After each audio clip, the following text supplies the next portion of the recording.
I'm going to take you from this to her flawlessly. Welcome to the skin.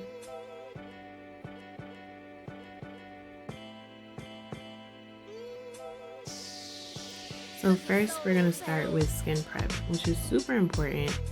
And a couple of things you want to notate about skin prep is that you always want to hydrate and then moisturize.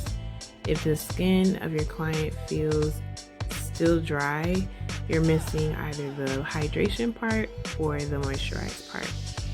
Moving on to the foundation, you want to choose a foundation that is closest to the overall shade of the body, not the face. Because you'll have people that have hyperpigmentation on the face, and you then can't match it to the face anymore. So the best way to keep your skin flawless is to match it to the body, because we are human, we are one, not separate. So I like to apply foundation in different ways. First, right here, I'm using a brush and I'm just stippling on the foundation onto the face. I like to start in the jawline area and work my way up. And a little bit does go a long way. You don't want to go heavy-handed with foundation to keep it skin-like. You do want to use just enough and use more in the areas that need it.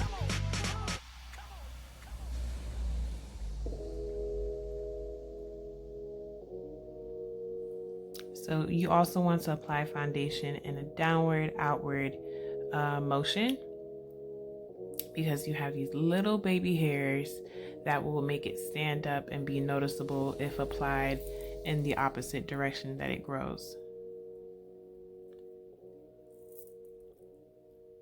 I like to spray again for hydration and then apply with a damp blender or beauty blender and blend it out and move some of that foundation onto the areas that need it. So let's say if I apply too much in one area, it'll pick up and lay down the foundation in another area of the face that needs it.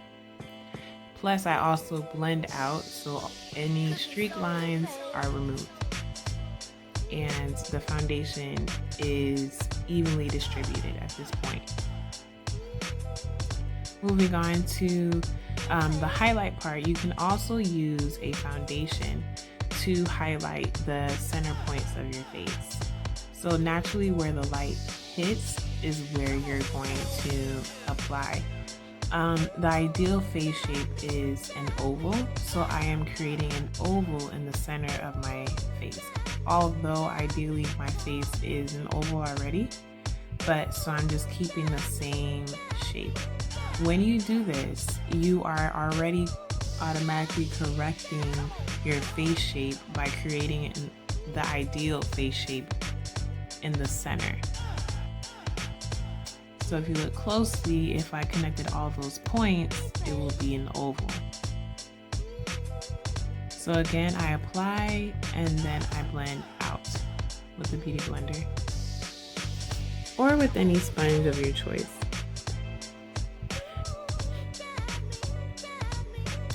So before, this is like really important. So to set, I push the foundation back into the skin and I get my loose setting powder and I push it into the skin instead of baking. So I get enough, I load up on the brush, tap it out, and I push and roll up underneath the eye first before I set the rest of the face to ensure that it won't move, that it has longevity on the skin, etc., etc. Especially the under eye area. And you also want to tell your client to keep looking up and never look down. The eye naturally wants to move, and so which causes creasing, which we can't help. So to prevent as much creasing as possible, keep them looking up until you're finished setting. Once under the eye is set, you can go ahead and hit the rest of the face. So naturally, I just do the highlighted area first, push this down the bridge of my nose, on my forehead, on top of my lip and my chin, and then I follow with the rest of the face. You want to do this in patting motions because the skin is not set. Once it is set with dry products, then you can swirl and all that stuff on the face afterwards. But until it is set, you cannot, or else it will move.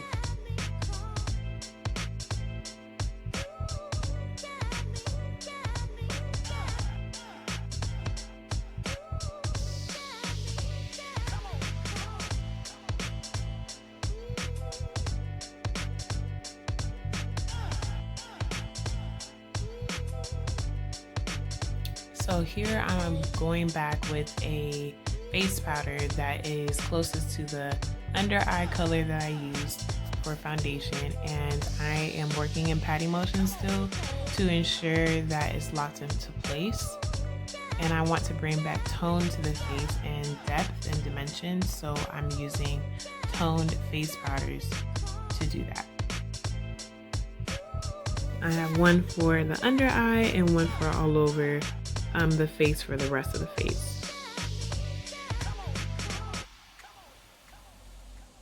As you can see, most of my color is starting to come back.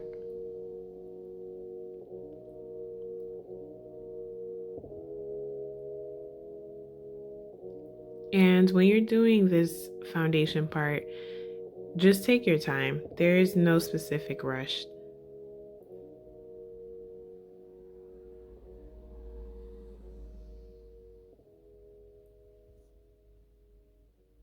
The rule of thumb for me is apply and blend, apply and blend to keep a flawless finish.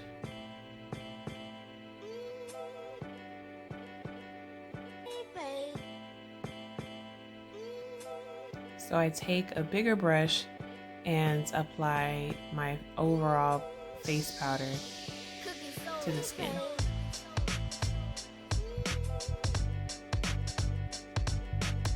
Now I'm taking a contour bronzer, which is really cool because it gives me dimension and depth and still warms up the face. So you want to measure it above where your ear is and come down at an angle. And you do want to push the contour up instead of down because you don't want to darken your jaw area. You want to only darken the hollows of your cheeks to create cheekbones or to enhance your cheekbones. So this is bringing structure back to the face, is what we're essentially doing, because the foundation was one-dimensional. So now we're bringing back all the other dimensions that naturally live on the face.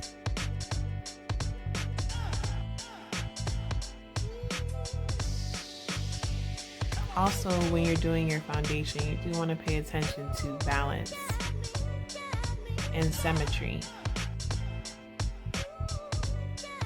because that's naturally appealing to the eye. So I'm going around my hairline and bringing depth and dimension there as well. Please try to apply closest to the hairline as possible. You don't want to leave any gaps because that's not natural. Your skin doesn't naturally have gaps. So there it is.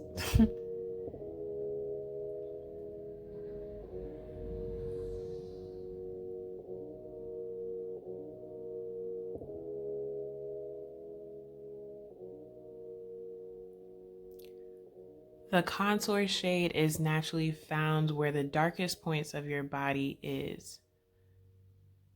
And the lightest part, like where you're going to conceal using concealer or a foundation, is where the brightest part of your skin lives. That's where you're pulling those colors from.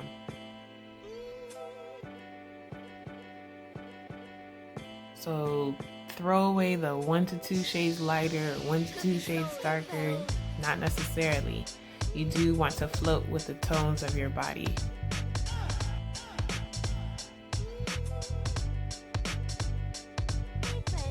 So right now I'm just, after I applied, I'm just blending out those soft lines that you see. That's not natural.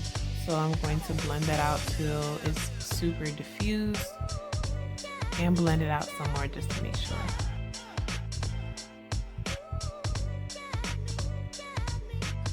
Blend, blend, blend is the key.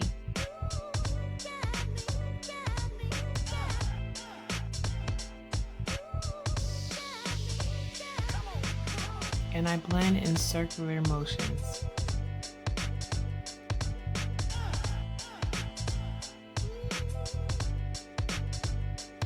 Now I'm chiseling just a bit my nose. This is more so of a preference. You don't really have to do this because your nose will naturally give a contour shade, but I'm using a bit of the bronzer and my face powder to chisel out my nose.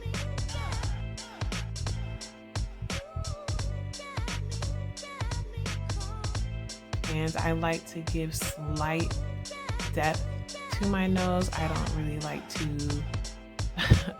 define my nose that much. Just enough so you can see it.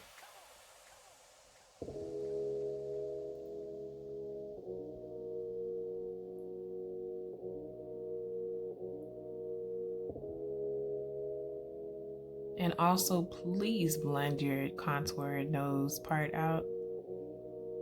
I'm going with blush, and the tip of your cheeks is your guide. Start from the back and work your way to the front, because if you have too much product, you don't want to start in the front where it distributes all the pigment and then you can't really move it. So start from the back and work your way to the front.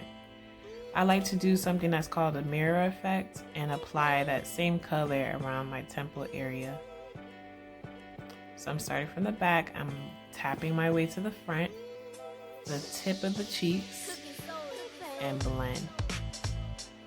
Blend in like an oval movement. And then for the mirror effect, I place that same color around the temple area.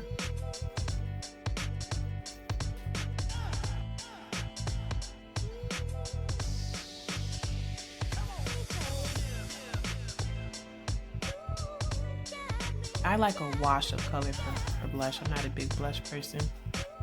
For highlight, I take the same brush. I love to use a bigger brush for highlight because it's just more natural to me and diffused. So I hit it on the high points of my cheekbones where the light naturally hits. If you can't see where the light naturally hits, turn your head and the light will shine. A little bit on the nose, and in the center of the bridge of my nose, a little on the forehead, and a little on the chin on the top of my lip. Not too much, just enough so it looks like I'm super healthy.